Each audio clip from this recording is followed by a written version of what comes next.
Well, hello, I'm Doug Apple, back with another special interview for you today. And I want you to think about these three words: deep medical debt. Now, that is something nobody wants, and if you're already there, I pray God's blessings and provision for you.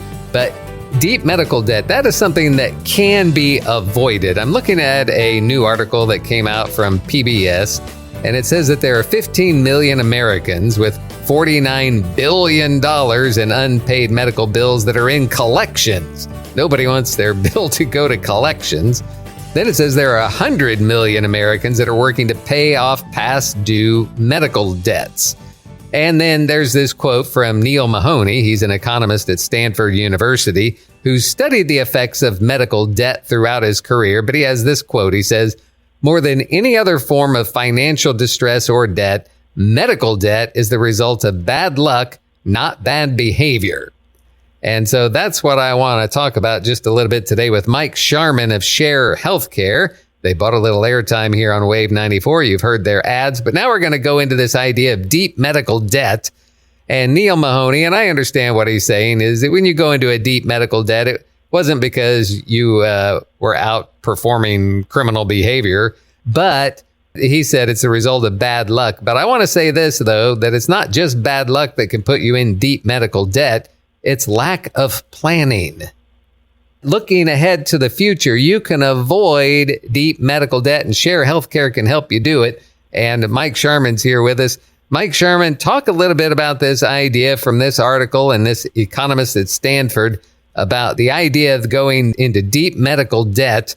And it's not just bad luck, but I think Share Healthcare can help the folks. So talk about that a little bit. Right. Well, let's go to the punchline right away at the beginning of this conversation, and then we can get into the policy a little bit later. So the punchline is pretty much anyone can afford Share Healthcare, which is a 501c3 medical ministry that its ministry is to share one another's medically necessary medical bills.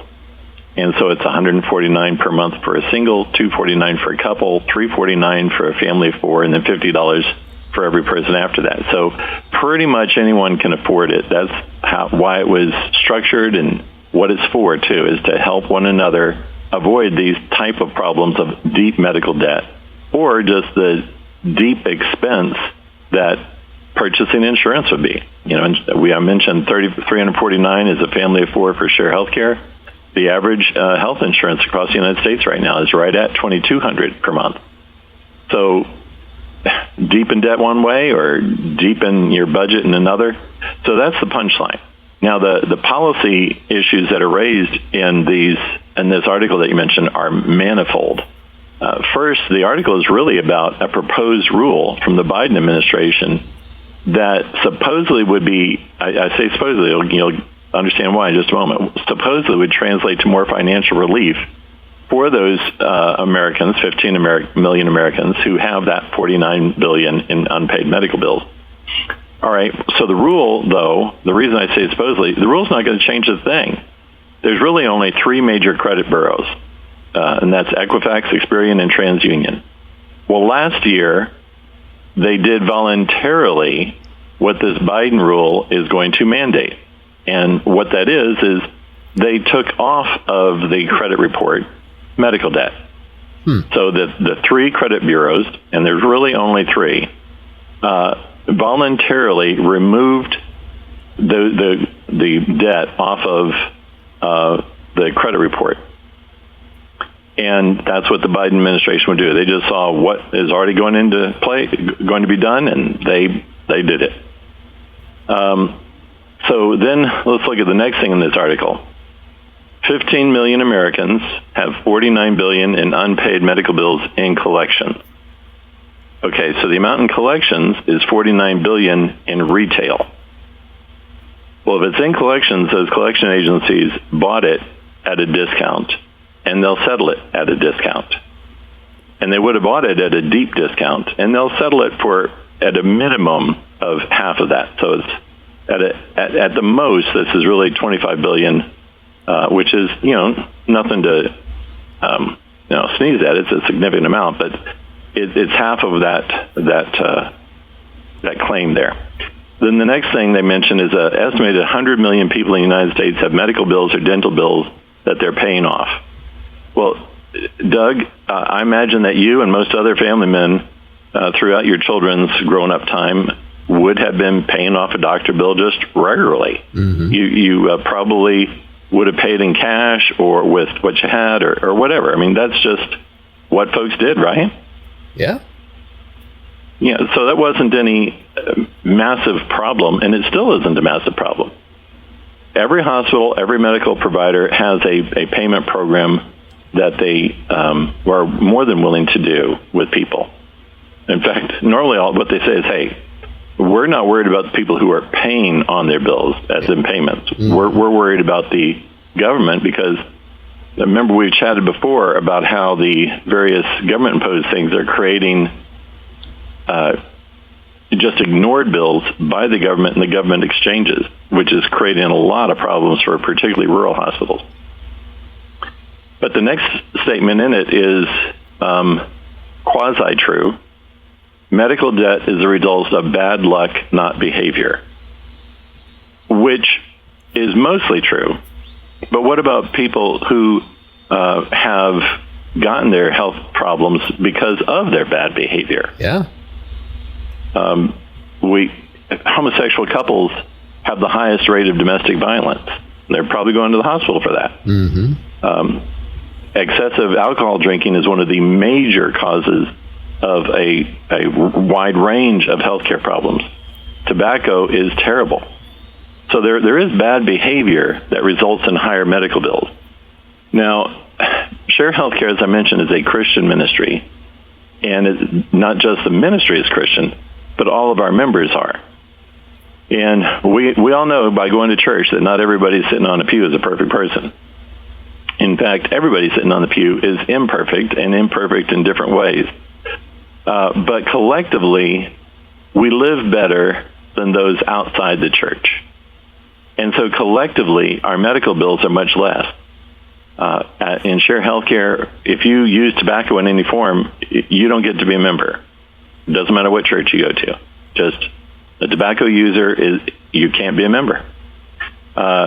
In Share Healthcare, alcohol is permitted in moderation. What's moderation? 1 to 3 drinks a week. That's moderate. That's not going to have any negative health effect.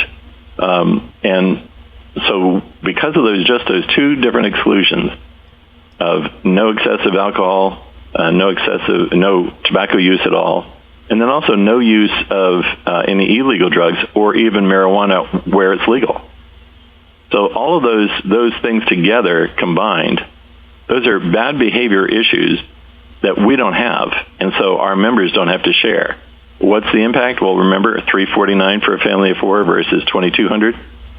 That's a huge impact. $349 for a family of 4 in Share Healthcare per month versus $2,200, the average health insurance for a family of 4 across the U.S. Well, what's the difference? Well, excluding those items is a huge reason for it.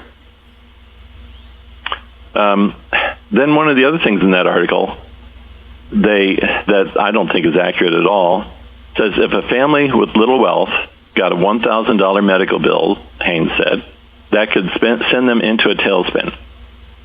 Well, I disagree. I mean, they might not have $1,000 saved up, but I really don't know any healthcare provider, whether it's your local doctor office or your hospital, that would not allow you to go on a payment plan.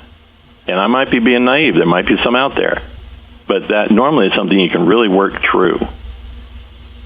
So that's my take on the PBS article. I mean, a well-meaning article, but it has embedded within it a lot of assumptions that just aren't true. So how do you feel about the credit reporting agencies already doing something voluntarily, but then the government stepping in and making it mandatory? How do you feel about mandatory versus voluntary?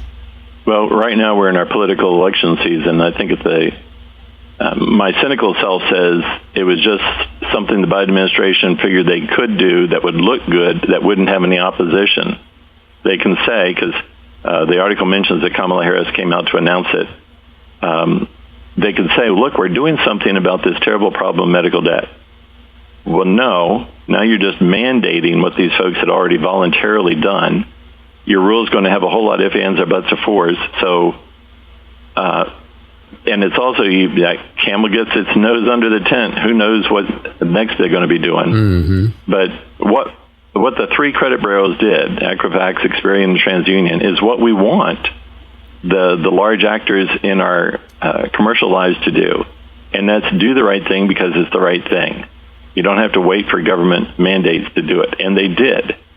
So will this be a disincentive in the future for other type of corporations and other industries to do the right thing voluntarily? Wondering, well, if we do something voluntarily, will the government then come in during election season and say, well, let's make a law out of it so it looks like we're doing something? Mm. So I cynically think that it really is just a election year gesture to get articles such as this to look good when you're really doing nothing. Well, you talk about the camel getting its nose under the tent. When you think about health care, health insurance, the Affordable Care Act, that's a lot more than just the nose under the tent into health care, right? Right. You know, when they first began talking about needing to create some sort of national healthcare system, which that discussion wound up being at the very beginning of the Obama administration, the Affordable Care Act. The discussion was, well, healthcare is about 17% of our economy. Well, it's more now. It's in the 20s. Okay, so it didn't go down, it went up. At the impetus for doing that supposedly was because healthcare was too expensive. Well, it's gone up. The impetus for that supposedly was because there's so many uninsured people. Well, that number has actually gone up. The demographic group that has that is different. Those that are in the no income or low income categories, they're subsidized. They don't have to worry about it. They may wind up with surprise bills. They may wind up with large deductibles. Those things are not well known, but they're there. But their big bills are taken care of. The rich never did have any problem. They either choose to have health insurance or they self-insure. It's those folks in the middle now who are the larger uninsured group because they don't have any subsidies, and yet they have the vastly higher health insurance rate than had been back in 2010 when this all got started. Well, that was kind of baked into the plan, wasn't it? Somebody was going to have to pay more if you're going to do things like allow everybody in, whether they had a pre-existing condition or not, et cetera. Yes, and also baked into the plan was the premise that this is going to be so cumbersome, it's going to be so problematic that nobody's going to want it, but they'll have been used to the idea of the federal government telling you what to do about health care, that passing a true national health care plan will be easier because of how badly this was run. Now, that's not cynicism or just conspiracy theories. I mean, that's actually what was discussed at the time in the ones who were the movers and shakers in creating the Affordable Care Act. That's what they were talking about in their policy papers. Well, Mike Sharman, as we wrap up our time here today, and we think about the camel being under the tent, the government's nose coming in. But with healthcare sharing, you don't have that camel in there spitting on all your stuff. So just wrap it up by talking about the one element that you've talked about in the past, and that is this element of freedom with share healthcare. Absolutely. In creating the Affordable Care Act, the legislators recognize that there has to be conscientious objector clauses in any law that's supposedly going to affect the entire nation. And so there is. And then one of those conscientious objector clauses they put into it is that anybody who is a member of a healthcare sharing ministry is exempt from the Affordable Care Act. And so thus the healthcare sharing ministries are also. And then just to put an emphatic punctuation point to that exclamation point, about 35 states have passed that same idea that healthcare sharing ministries are exempt from their state laws on insurance and state healthcare laws. So because of that, share healthcare has medical freedom, financial freedom, and religious freedom. and in practical ways. Medical freedom, you get to go to whatever licensed medical professional you want to in the world. Your doctor gets to choose the right type of care that's right for you. It's not dictated. Nothing's dictated to you. Nothing's dictated to him. Then financial freedom, we already discussed. It's just plain flat cheaper. Spiritual freedom, religious freedom, you don't have to pay for abortions. You don't have to pay for abortifacients. You don't have to pay for the transgendering destruction. You don't have to pay for other people's bad choices and lifestyles. We collectively are not looking judgmentally at others, but we collectively are receiving the blessing that God gives to those who are sincerely seeking him and sincerely trying, even though we stumble along the way, trying to live on the path that he's outlined for us in the Bible. Those are real and practical things that we can do that have real and practical results. $149 for a single, $249 for a couple, $349 for a family of 4 per month. I mean, that is a real and practical result of what happens when Christians band together, sincerely trying to fulfill the law of God. Well, if people want more information, what should they do? First, look up on our website at sharehealthcare.com, rummage around it, write down your questions, and then when you have your questions written down, call 1-844-SHARE-HC, 1-844-SHARE-HC, and there'll be a real live person who will help you out with those questions and help you become a member. All right. Good advice, sounds like to me. Thank you very much. That's Mike Sharman again. 1-844-SHARE-HC is the phone number, or sharehealthcare.com is the website. And for Wave 94, I'm Doug Apple.